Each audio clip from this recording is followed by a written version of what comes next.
In India, Graham and I were mostly involved in leprosy work. That means caring for persons affected by leprosy, giving them treatment, and trying to keep them occupied with occupational therapy. We had 3 children, and I was mostly caring for them and homeschooling them, housewife, mother, and also we had a number of people come in from the villages who would attend to the local doctor, and often they would come to our house and stay for 3 or 4 days because it was too far for them to go back to their own village. We used to also go out and visit the churches as we had time, but majority of the time in the 20 years I was there, majority of the time was taken up in the caring for those persons affected by leprosy. We also had a rehabilitation farm with about 30 residents, so totally we had about 100 or more people under our care.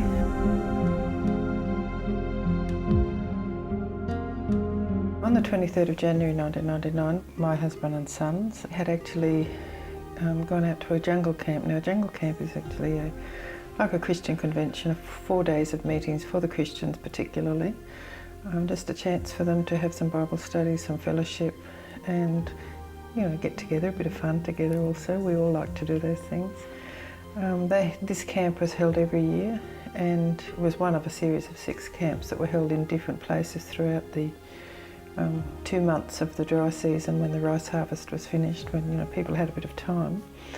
And so they were out at this camp, which was 160 kilometres from where we were living in Baripada. And during the night, some people decided that they didn't like what the Christians were doing, and I guess they targeted the family, thinking that we were probably the cause of everyone becoming Christians. But of course, God is the one who brings people to Himself. We can't forcibly convert anybody.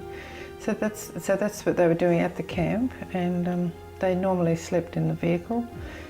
Like a long jeep, and they loved it. And being father and son, the boys just loved being with their father, and they'd been up for a walk and collected rocks and all sorts of things. We're just really enjoying themselves.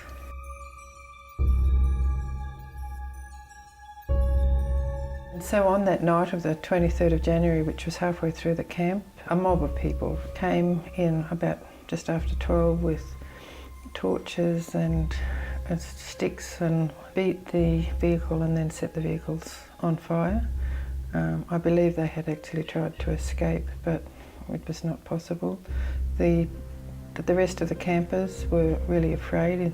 As you can imagine, there's no electricities.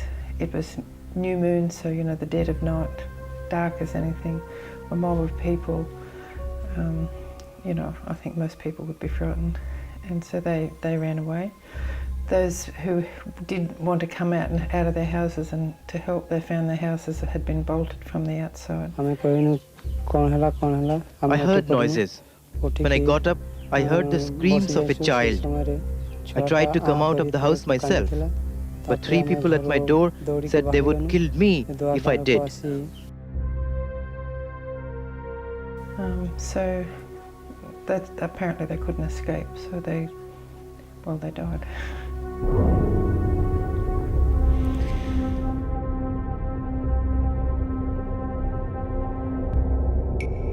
It appears that it was a planned attack. They planned to go and disturb the Christians, is what we heard. There has been one person that's been called the main accused, and initially he was given the death sentence, which was commuted to life imprisonment.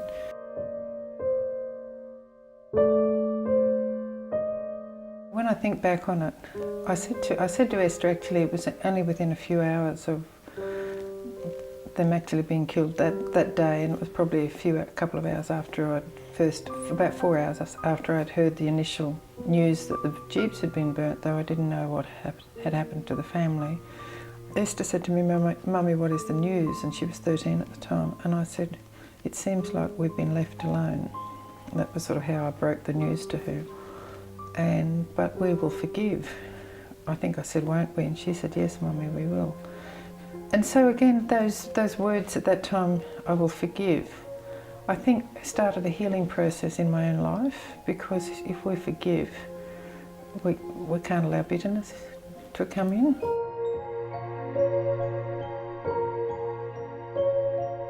I survived the pain that followed the deaths of my 3 family members, only by God's grace, I say.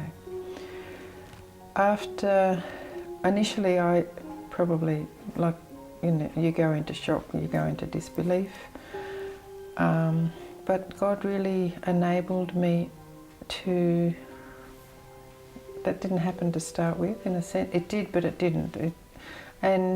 But I do remember sometime later when all the crowds had died down and there weren't so many people around, I remember just absolutely weeping to the very depths of my heart where, it was like my whole being was coming out.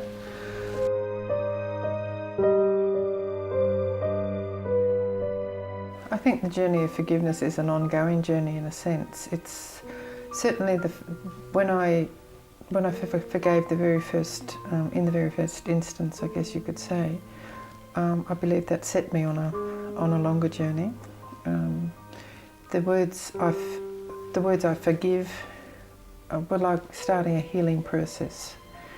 And ever since that time I've had a picture in my mind of, like 2 pictures really, but a picture, when it's dry and barren and a drought. You have dry, parched, cracked land, which we have in few places in Australia at the moment. And then when it rains, that's like the land receives healing and all the cracks heal up and it bursts into, freshness and flowers and grass. So what is it? This is Graham here and Timothy here. So even though Exodus says an eye for an eye, a tooth for a tooth, Jesus said in his teaching, he said, though it is written, which means it's referring back to the Old Testament, an eye for an eye, a tooth for a tooth. I say, but love your enemies, do good to those who hate you, bless those who persecute you. And in Romans it says, Romans chapter 12, it says, bless those who persecute you, and seek to live in harmony with one another.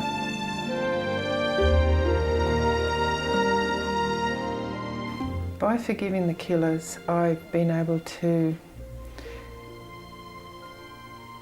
it's been a release to me in a healthy experience, in the sense that I'm not harbouring bitterness and I'm able to move on in life in a sense. But I'm not having to constantly think about those people who killed my husband and what's happening to them, and are they being, given justice?